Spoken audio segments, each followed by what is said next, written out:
I'd like to begin by introducing Pregnancy Center Solutions and Red Font Marketing Group. Many of you are clients of ours and know us from our acquisition of Cool Coyotes. We acquired Cool Coyotes in January. Cool Coyotes was primarily a website development company. We are much more than that. We are a full-service marketing agency. We do advertising, PR, video production. We do fundraising, all sorts of things. And we really have a heart for this cause and for the pro-life movement, which is why Cool Coyotes came to us and asked us if we would be interested in starting to serve their clients as they transitioned into other areas of their careers. We want to thank you for joining this call. We want to do more of these sorts of things. Dr. Harrison is a friend, and I'm going to introduce him here in a minute. And we really want to bring value to your centers and your marketing activities. If there's anything that we can do for you, any ideas you have for additional webinars, we'd love to hear them, and we will try to put these sorts of things together even more often in the future. I'm going to introduce Dr. Harrison now. He is a board-certified family physician. He's co-director of the Hospitalist Medicine Program at Rowan Regional Medical Center here in North Carolina. He's been an outpatient physician for prenatal care and family medicine. He's the medical director at Belmont Abbey Student Health Center, and he's a medical advisor for Priests for Life. He's a team member, an operations team member for Cities for Life, and I believe you're going to talk a little bit about that in your presentation. And we are very pleased and very glad to get some of his time today because he's doing some really important and groundbreaking work. So without any further ado, here is Dr. Matthew Harrison. Thank you, Patrick. Thank you, everyone, for joining us today. And we have the ability to answer some questions if you have those. And if you do have those, please just type those into the chat bar that you see at the side of your webinar screen there. So I'd like to take you through this presentation, and this is going to be fairly informal. What we'll be doing is talking kind of generally about some of the techniques that we use to save babies in the middle of abortions. I can get technical if you'd like to ask some questions, but we'll try to do an overview of these, spend about 20 or 30 minutes on this presentation. But I'd like to specifically talk about how pregnancy resource centers, crisis pregnancy centers, and other ministries can work together to quickly get these women to medical facilities so that intervention can be performed and so that babies' lives can be saved. So you can see a picture of my family there, and all of them are involved in several different aspects of pro-life work, and it's a really family-building ministry that we have there.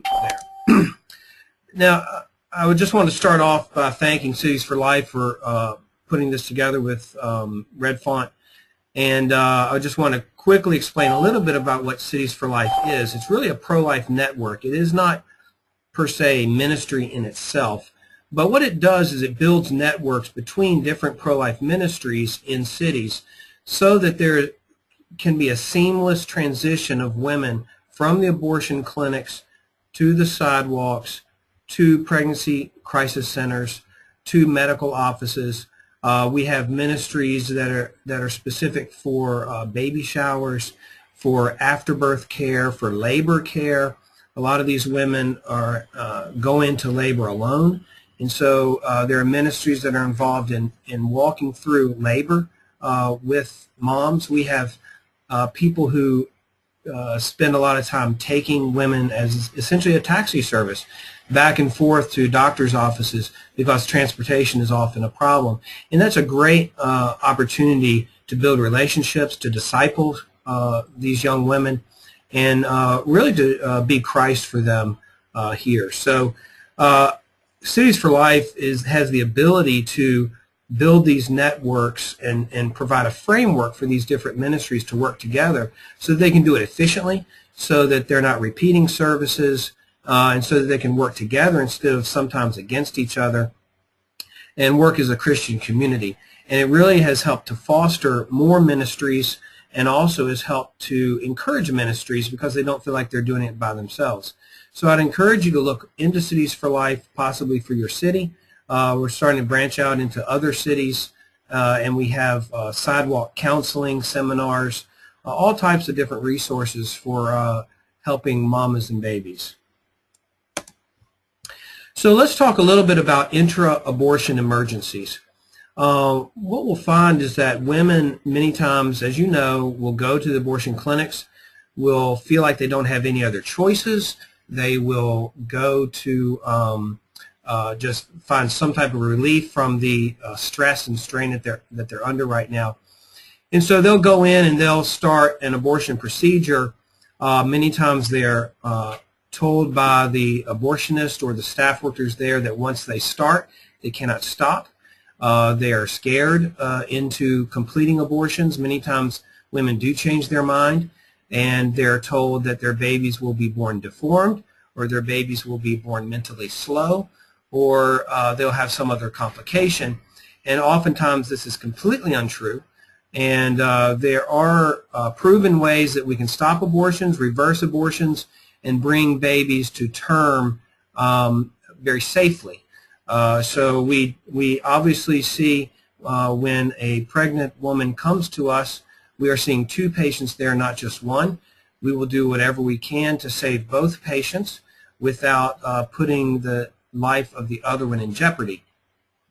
So the 3 specific abortion procedures that I want to talk about today are the ru486 or mifepristone abortion.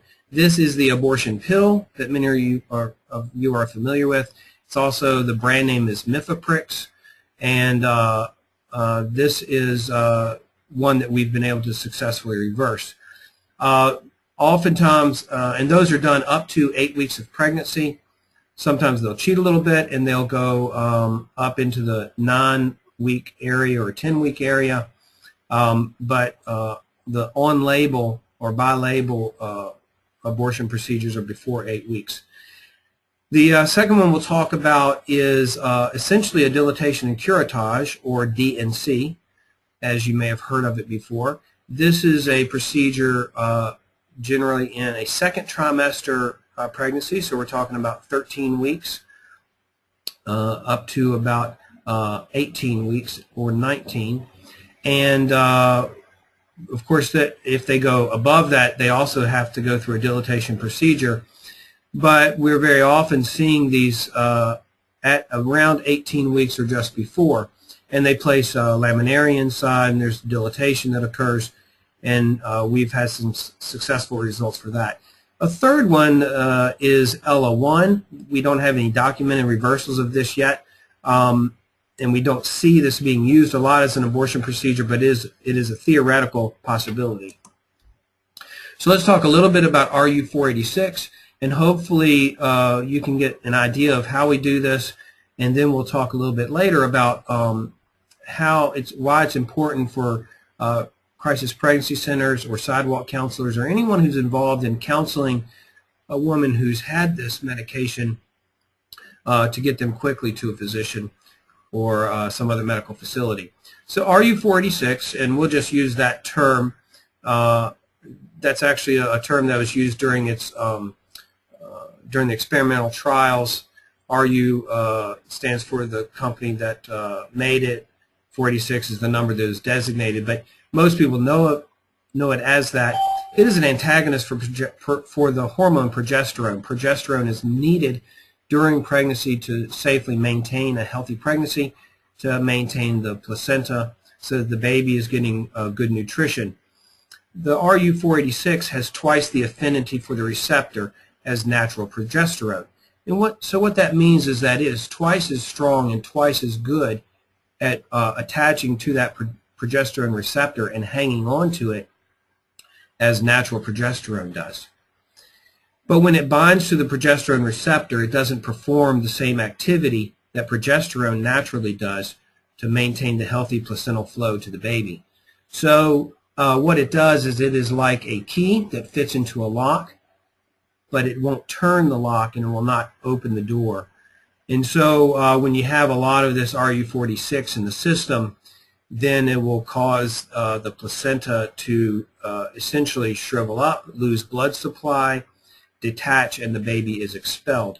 It usually takes 24 to 48 hours and is extremely potent and effective. Most ru46 in the studies that was given was 600 milligrams. They found that this did have more side effects and problems.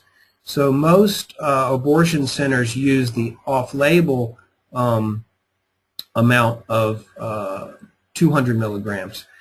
And 200 milligrams is given. They generally will wait 2 days and then take Cytotec, which is a medication to induce labor and induce contraction of the uterus. This can be given underneath the tongue, but normally women in the abortion clinics that we see are given medication pills that they place into the vagina. This causes contractions and the dead baby is expelled. ru46 is, like I said, very potent. It fails when used as directed. It fails less than 1%. Some studies have gone to 2 and 3% of the time, but like I said, it is very, very effective and very, very deadly to the baby because it robs the baby of the nutrition that is needed. So I want to just quickly review the first case that we did with ru46 reversal. And there's a picture there of Ashley and Kaylee.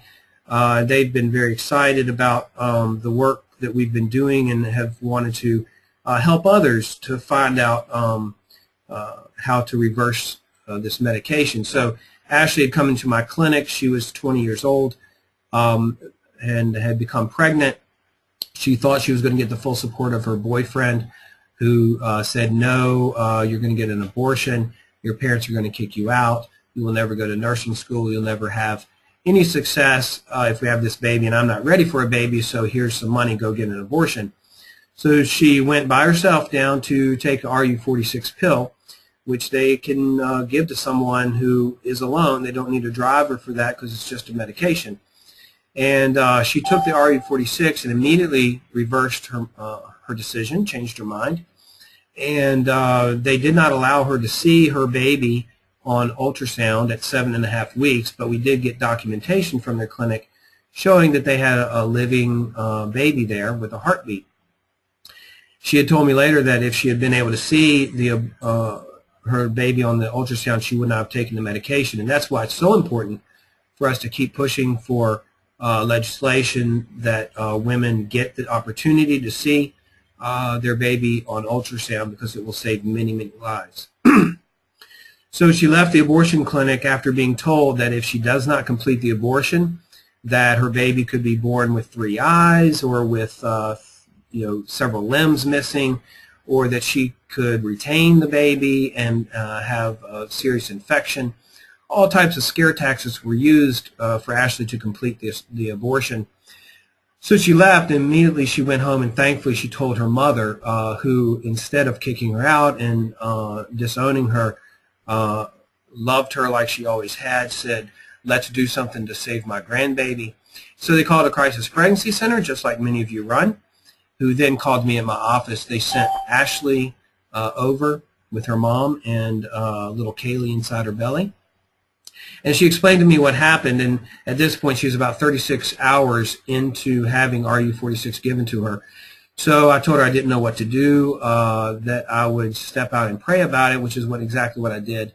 Went outside into the hallway there and into my office, started leafing through physician desk reference, was remembering how ru46 worked, and remembered that, if we just would flood her system with good progesterone, then maybe we could outcompete these bad mimicking keys, these fake keys.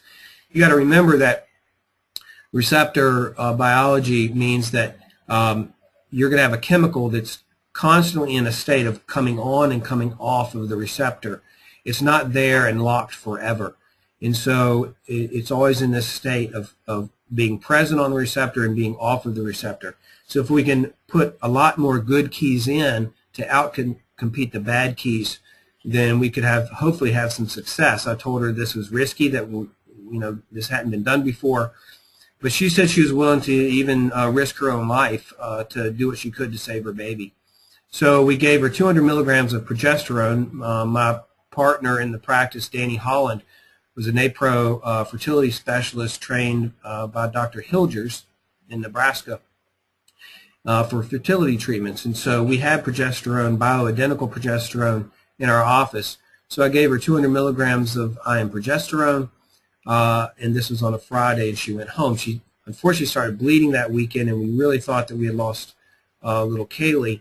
But she went to the emergency room. Kaylee looked fine, had a heartbeat, and Ashley got to see Kaylee's heartbeat, and she was so excited for that. So she went home. The bleeding stopped. We continued progesterone therapy twice a week, and up until about 28 weeks of pregnancy, and then her progesterone levels were doing fine on their own, and little Kaylee was born right at 40 weeks, completely normal. I've seen her yearly since then as her pediatrician, and she is doing great. And as you can see in the picture there, Kaylee is 6 years old, and is a cheerleader, involved in her school. She's just a really spunky little girl. So there are some really key folks who have done a lot of work in this field, and I want to point you towards them. George Delgado and Mary Davenport published case studies in the Annals of Pharmacotherapy in December of 2012, and those are available. You can just Google that right there, and it'll pop up, and you can read those articles. They published 6 different case studies of ru486 reversal, and these protocols have been established based on the different case studies and work that's done by Thomas Hilgers in Nebraska using progesterone replacement therapy. And so if you want to look at the details of the progesterone replacement and reversal protocols, they have a fantastic website. It's a great resource. Women can go to that website, get a phone number that's manned 24 hours a day, where women that have taken ru486 can call. They can then go to, they can be directed towards a provider in their area that can help with ru486 reversal. And then progesterone replacement generally continues throughout the pregnancy until it's safe to stop. Laminaria removal would be a second one where we can intervene in the middle of an abortion. This is a photograph of what the laminaria seaweed tents look like. Once it's dried, it's extremely absorbent. And so these are placed inside the cervical os, or the opening to the uterus, by the abortionist. And then generally 3 of these soak up a lot of the fluid around the cervix, and they cause a local inflammatory response as well. The patient then returns 24 hours later and has a vacuum abortion performed. And there have been several studies done, or reviews on laminaria removal and success. Seidhoff and Kramer published a case report of 4 different cases. 50% of them were successful in bringing those women to term. There's a Tel Aviv study where 21 women with laminaria had them placed, and all were removed, had the laminaria removed. 4 of the women changed their mind and had laminaria put back in by the abortionist. 2 had premature births, and 1 had a miscarriage, and 14 had healthy term babies. So we can definitely see that the laminaria procedure can be reversed. And in fact, just this past week, I had a patient come up and was able to remove 3 laminaria from her. Got word from her yesterday that she's doing well, and she plans on continuing with this pregnancy to term. So for this procedure, all 3 laminaria must be very carefully removed by a sterile speculum. You want to do that in such a way as not to rupture amniotic membranes or produce any trauma to the cervix. You need to avoid any manual exams, because more manual exams can introduce bacteria into the vaginal area, into the cervix, and that will increase the risk for chorioamnionitis, which is a uterine infection. When I do this, I give IV antibiotics when I'm with the patient, and then give oral antibiotics such as clindamycin that they can take 3 times a day for 7 to 10 days to prevent uterine infection. And it's a really good idea to, of course, ultrasound the baby to confirm the dates, to confirm that there's plenty of fluid there. If there was not much fluid in the amniotic sac, you would be concerned that maybe an amniotic rupture had occurred, a rupture of the membranes. And if that's the case, then her risk for chorioamnionitis skyrockets. And of course, we want to make sure that the baby is doing fine with the ultrasound. The LO1 reversal, again, is theoretical. I don't know of any attempts yet. I have not run across a patient who has taken this. This is a medication that women can take up to 5 days after conception, and this works similarly to ru486. And if a patient came to me having taken this medication, I would use the same protocol with progesterone injections as I would for the ru486 reversal. So I want to spend a little bit of time about obstacles to success. The key obstacle that we find is quickly getting the patient away from the center of the abortion clinic and to a medical professional. A lot of times sidewalk counselors have defined their job as being on a sidewalk and talking to people. But sometimes I think we need to understand that the most important thing not only is to talk to the patient, but also take care of the patient. We want to take care of these women and take care of their babies. And sometimes that means physically driving them away, taking them to a restaurant, taking them somewhere. You get some food in them and they can't have the abortion that day is always a nice thing to get rolling. But another thing you do is take them straight to a medical professional's office. Even if they haven't taken ru486 or had laminaria placed, get them to a supportive pro-life physician who can kind of dispense with the lies that they've been told and proceed with taking care of her and her baby. Well, one of the important things is to really hand deliver that patient, if possible, to a medical provider. There have been numerous times that we've seen women change their minds, and they've been counseled wonderfully by sidewalk counselors or people in RV units, but then they've been sent and said, here's an appointment for 3 days, go see this medical provider. That is really a dangerous way to try to support these women, and the reason is because once they leave you, once they leave the sidewalk counselors or the crisis pregnancy center, they're generally going to go right back into the unsupportive community that forced them into the abortion in the first place. They will start having second thoughts, they will not feel supported, they'll be talked or coerced back into the abortion, and they'll show back up at the abortion clinic for the abortion. Sometimes they will be escorted by the male or the parent who is forcing them to have the abortion, and then the chance for saving the baby and saving the mama is gone.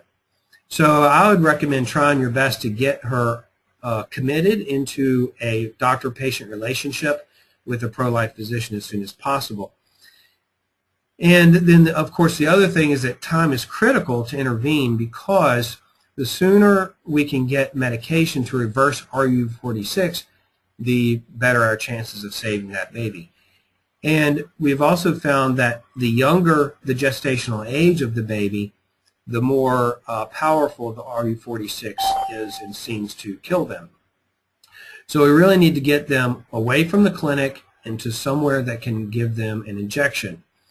One idea that we're playing with and talking about and trying to work through is possibly even having mobile units that can serve as mobile clinics to provide progesterone injections and laminaria removal right outside the abortion facilities.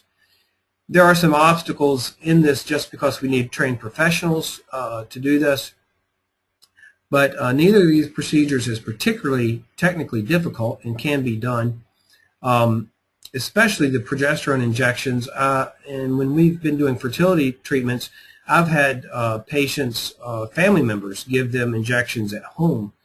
So this is a skill that can be taught to people who are not terribly medically trained. They don't have to have any advanced degrees at all. So one idea would be to use mobile units so that we can get medication quickly in and get laminaria quickly out. The other thing that we're working on is having progesterone readily available. This can be a problem because different states have different arrangements with their Board of Pharmacology as to how they can provide progesterone. We really do prefer the bioidentical progesterone that is compounded. And compounding pharmacies have come under great scrutiny since the problem that they had in Massachusetts with the steroid injections that were given in the spinal columns, and then patients ended up getting bad infections. So the Board of Pharmacology in your state might have different rules as to how they can dispense this medication.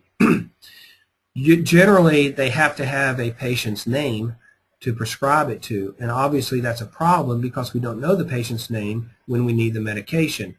So any of you providers there that want to get a hold of this medication, some pharmacies, compounding pharmacies, will dispense it for office use, and it'll be listed as office use only. And then you can have it right there in your office and ready to go. The shelf life on these progesterone compounds, compounded injections, is generally somewhere from 3 to 6 months, depending on your pharmacy that is compounding it. There are many folks who can get this in a 50 milligram per ml injectable. That leaves us with 4 milliliters that needs to be injected into a mother. That's kind of a large quantity and might require 2 shots, would definitely require at least 2 shots at one time. And so you might want to talk to your pharmacy about trying to get the 100 milligram per ml progesterone compounds. And sometimes this, because of the concentration of progesterone, can cause some local irritation and swelling and pain. But see if you can work with your compounding pharmacy. What we would like to do is come up with emergency reversal kits that have essentially everything you need in it for a ru486 reversal. This would include a vial of progesterone, needles, syringes, the protocol that should be followed, a consent form for the patient to sign, and then of course you can have support materials for the mother, all in one box that can be placed in several clinics around major cities, or can be placed in mobile units in each city. So I wanted to include some helpful resources, and the first one I wanted to talk about was www.abortionpillreversal.com, excellent website, and this is manned by the great people at the Culture of Life Family Healthcare Center. They are maintaining the protocols as well as the statistics for ru486 reversals. They've documented at least 10 successful reversals, and the last I heard they had 30 undergoing current treatment for reversals. So once we get this information out there, once patients know that it's a possibility and is available, these numbers could get a lot bigger. And they have this 24-hour hotline is available for women to call, and then I would recommend that you get signed up with them so that you can build a relationship with this center. Citiesforlife.org is another group that I work with. They have multiple resources, including networking pro-life services, sidewalk counselor training, which is excellent. Then they have lots of stories and blogs and different scenarios that you can look at and see where we've been. And then, of course, they have lots of media and pro-life resources that can be handed out and given on the sidewalks. Freesforlife.org, they have just reams and reams of information, pamphlets, things that can be sent to you about pro-life services, about pro-life counseling, lots of diagrams of abortion procedures, testimonies from previous providers and clinic staff workers. The list goes on and on. I'd encourage you to go to their website. And then OneMoreSoul.com is a great website for finding pro-life doctors and pro-life mid-level providers, nurse practitioners, and physician assistants. They deal with natural family planning and also with helping folks find pro-life doctors that will support life decisions. They also have lots of networking tools there, as well as job listings. So if people are looking for a pro-life clinic to work at or are trying to hire a pro-life doctor or a pro-life nurse, they are a great website to go to. That's actually how I got my job in North Carolina, was through One More Soul. So I wanted to open up the floor to questions now. I wanted to leave plenty of time for questions so that I can talk to you about any specific things that you would like to know. Okay, looks like we have a question here Okay. from Melanie. Okay, Melanie. Okay, I think this was mentioned, but how long do you continue progesterone injections? Good question. It can vary. It all depends on the patient. We generally check the progesterone levels throughout the pregnancy. We use Thomas Hilger's graphs to determine what level the progesterone needs, where it needs to be, and then we adjust there. But the first 3 injections are given 200 milligrams daily for 3 days, right in a row. And so we need to make sure that we have a way of giving those injections consistently. If we see someone on Friday, we need to be able to figure out how to give them on Saturday and Sunday so we don't miss that window of opportunity. But some women require injections up into their 3rd trimester and some women only into their 2nd.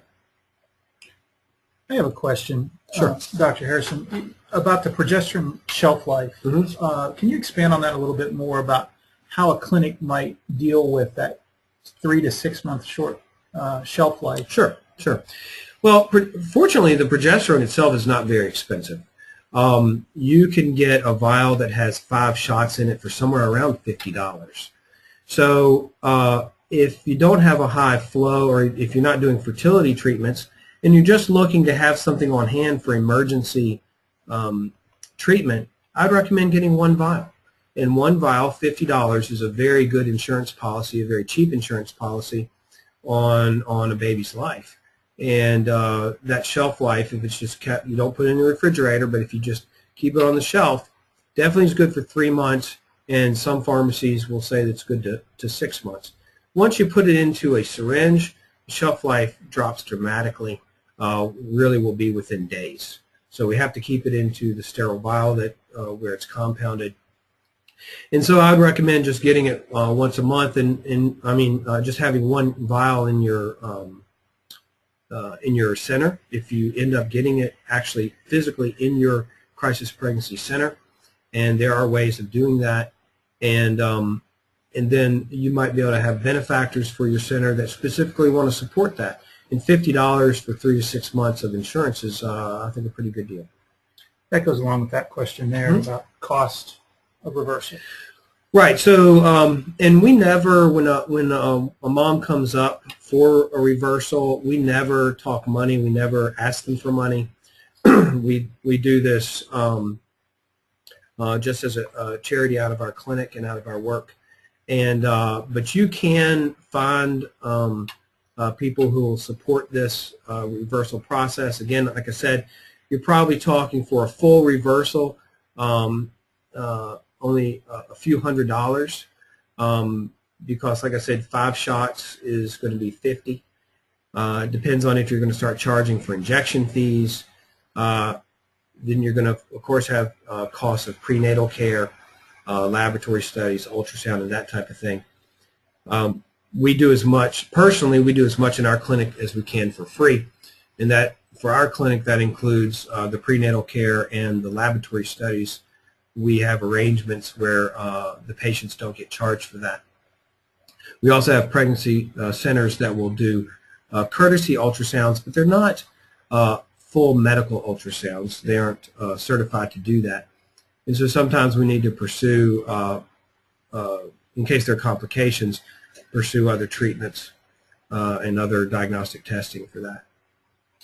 Okay, next question. Are there pro-life medical professionals who do this reversal for free, or does it cost a price? Yeah, so kind of the same question, and there are some for free that will do it for free. And most doctors, if they're pro-life to the point where they'll use this medication, most of them will eat the small cost.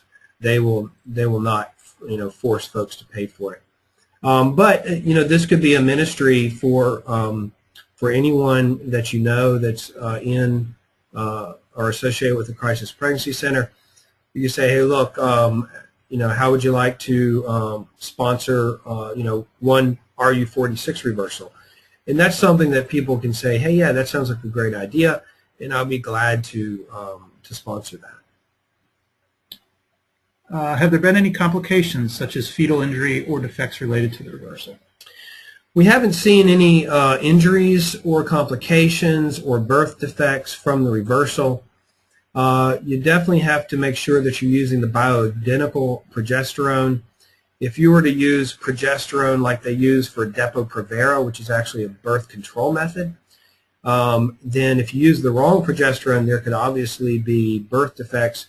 Some of those progesterone combinations have testosterone in them as well, and that could cause some secondary characteristics or male characteristics to start to be developed in the developing baby. And so you want to just make sure that you're using the correct progesterone. These are great questions. Is the 486 reversal expensive? What do sidewalk counselors tell the mamas when trying to get them to reverse abortion in terms of cost?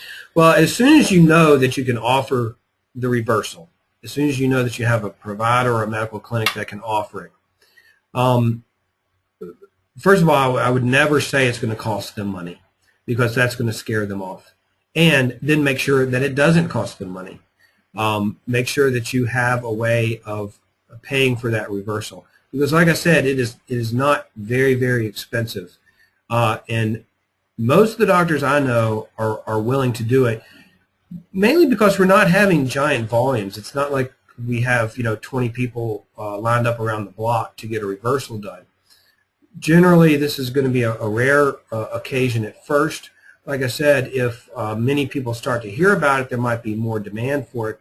But again, it's relatively inexpensive, and actually, if you added it up, it would cost about the same or less. It would cost about the same as a first trimester ru486 abortion, which is somewhere around $280 to $300. What kind of oversight would medical pregnancy clinics be under to do reversals, and is this regulated? There is some regulation in dispensing any medication. In fact, as you probably know, ru486 or crisis pregnancy centers often can't even do pregnancy tests. They have to give the pregnancy test to the patient reads it themselves, and then the pregnancy center will help them in any way they can. So, but again, different states are going to have different laws, and you need to find out what your state is going to have to say about it. But there are more and more pregnancy centers that want to become more medical, and it doesn't have to be that complicated. The other thing that can be done, and what we've done in our case, is that the pregnancy centers in our area, even though they do ultrasounds, they don't do active treatments of ru486 reversals. So I think that it's smart to get involved with a pro-life physician who can immediately respond and treat a patient. That way you can get them to their clinic, or the doctor could actually come there and possibly do it. Our local abortionist uses methotrexate. Is there a reversal working for that?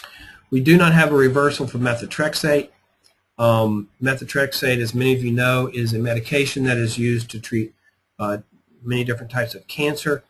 Methotrexate is also used for mainly ectopic pregnancies, and there are ways of monitoring ectopic pregnancies to see if the baby will eventually drop into the uterus.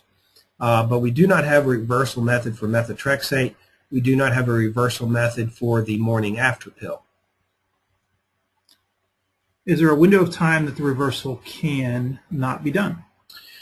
It can be done as soon as possible, and it can be done anytime up to essentially the baby's death. There is a documented reversal that's up to 72 hours after the ru486 is ingested. So what I would recommend doing is always err on the side of life, that the baby is okay. Get the ru486 into the patient as quickly as possible. But we'd really like to get an ultrasound, and an intravaginal ultrasound is the best, to see whether or not we can confirm a heartbeat, a fetal sac, a fetal pole. Sometimes these babies might be right on the verge of 6 to 7 weeks, and it might be very difficult to detect any type of a heartbeat activity. So I would not ever assume that the baby's dead. I would assume that the baby is just too young for us to pick up that activity. So I have always counseled folks to go ahead and treat as if the baby is alive and get follow-up ultrasounds afterwards to make sure that the baby is doing okay. Next question, what type of training would our nurses need to be able to give the progesterone, and where might we look to find that training? Very good question, because the injection of the progesterone is very important, and I'll tell you why. If it's done wrong, it can be very painful. And if it's done wrong and it's painful, then the patient might not come back. So I believe that abortionreversalpill.com has a very good training video that shows you exactly how to do it. This has to be given in the upper outer quadrant of the gluteal muscle on the buttock, and it needs to be given into the muscle. It has to be given deeply, making sure that you do not get into the sciatic nerve. It has to be given very slowly, and usually looking at the clock and giving it over about 2 minutes. And then I have actually, whenever I've done them, I've used what's called a Z-track technique. This is a technique that's used when giving iron injections, and generally what you do is you pull the gluteal muscle tight, you insert the needle, and you deposit small amounts of the progesterone into the gluteal muscle, and then you slowly withdraw the needle and slowly loosen up on the gluteal muscle, and then you deposit another small amount. And you do that in 4 to 6 stages as you withdraw the needle. What that does is it spreads the medication out into the gluteus muscle without having to do multiple injections. You just need to make sure that you stay in the gluteal muscle and that the medication does not go subcutaneous or into the fatty tissue. Will insurance companies cover this reversal? Another great question. Many insurance companies will cover reversals, and many will cover ongoing progesterone therapy. Some of the Medicaid, most of the Medicaid policies in the different states most likely will not cover the reversal, but it's something that you'll have to look into on your individual policies and individual Medicaid regulations. But that being said, we have had, with other progesterone therapies, we've had many insurance companies reimburse those, yes. How many people have been followed after reversals in the U.S.? Yeah, so right now we know of about 43. 10 of those were successful reversals. We've had 3 or 4 that were unsuccessful. A couple of women have fallen out of the follow-up. In other words, we've lost them to follow-up. We didn't know where they went. They moved. They didn't keep in touch. And then we have about 30 to 35 that are currently undergoing treatment.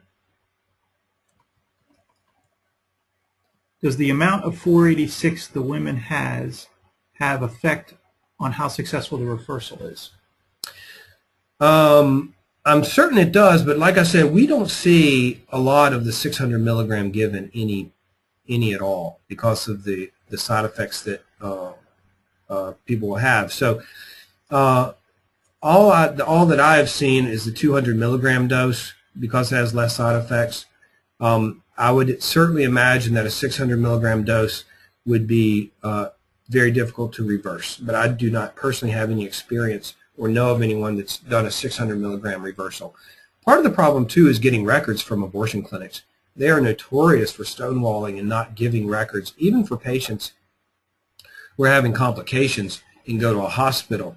I've seen this multiple times where I try to get records from abortion clinics to find out what type of procedure was done, what type of vital signs the patient had. It's very difficult to get records from them, even with the patient's informed consent, which we always fax over. We get the patient's consent, and we still have a hard time getting records. So, what is the liability for the pregnancy medical clinic? Yeah, so anytime that you're giving a medication, there's liability involved. And that's when you cross over from being a resource clinic or a resource center into a medical center. And so that is something that you definitely need to make sure that is protected. You need to talk with your insurance company. Generally, this is going to be covered under the physician or nurse practitioner that is overseeing the injections. I would not recommend anyone trying to perform these injections or get a hold of ru486 without medical oversight from a physician or a mid-level provider.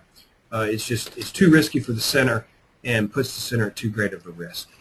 This goes along with the previous question. Do the women need their records from the abortion clinic to do the reversal? They do not need the records. It would be helpful, but I do not ever want a woman to wait around inside of a clinic trying to get records, because the longer they're in there, the more likely they're going to be talked out of the reversal. We need to get them away as fast as they can, and we will try to get the records from outside the clinic. I'm not sure what that question. Nurses, board, staff, question mark. It might be part of the other question above it. Okay. Oh, for liability. Yeah, for liability. Yeah. So I think they're just saying liability for the nursing and the staff. Yeah. So in other words, there is liability that you need to look into before you start doing this. It's something you have to think of very carefully. Bring before your pregnancy center boards. Currently, I don't know of any pregnancy resource centers or pregnancy medical centers or crisis pregnancy centers that are actively doing ru486 reversals. I think it's something that we need to look into.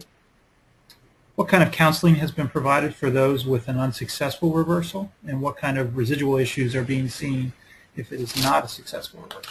That would be a really good question to ask the folks in San Diego, Dr. Delgado's group. The first thing that I always tell women when when we start talking about this is that they need to understand that they are now doing everything they can to save their baby's life. And they really need to be encouraged for that, and they need to understand that they're going to be forgiven for anything that they did towards trying to end their baby's life, and that forgiveness is available. But we need to stay positive with them. We don't need to beat them up for an unsuccessful reversal. They need to know before they start the reversal that it could be unsuccessful, and that the unsuccessful reversal could possibly lead to increased bleeding, infection, retained baby that essentially has died, or fetal demise, and we need to make that clear with them. But they do need essentially post-abortive counseling. There are many different programs out there. Rachel's Vineyard is one, and I would encourage them to go into the post-abortion counseling, because they need to seek forgiveness and try to get past this so that they don't spin into the depression and the problems that we see in post-abortive patients. Those are good questions. Wow, these are good. Yeah. Is there any implication on reversal or laminary removal on future pregnancies? Good question. Yeah, that is good. Not that we know of. On future pregnancies, whenever there's trauma to a cervix, you could have problems carrying the future pregnancy. Laminaria are really designed to not to destroy a cervix, but just to dilate it. And so if you're very careful taking the laminaria out, And generally it's done a sterile speculum with ring forceps, the laminaria removed. The biggest risk that you run there is infection, and when I take them out, they're generally covered with very, very infected appearing mucus, because the laminaria is a foreign body. It's going to bring a very heavy immune response and inflammatory response to the cervix. So the cervix is going to look very, very irritated, but we don't know of any future problems with pregnancies unless there is really surgical trauma to the cervix. The cervix should heal, and generally the cervix comes back together really within a few weeks after a laminaria has been removed. There still might be, especially the external os, might be a little bit loose compared to what it was before. But we've seen many successful babies come to term after laminaria removal. Okay. I think that's all the questions we have. Once again, I want to thank Dr. Harrison for his time today. His time is very valuable, and as you can tell, he's very knowledgeable. I want to let everyone know that this presentation will be available on our website, pregnancycentersolutions.com, within the next day or two, so feel free to share it. It'll be a link probably to YouTube, so you're more than welcome to share that link out. And again, thank you all for coming, and we'll talk to you again soon.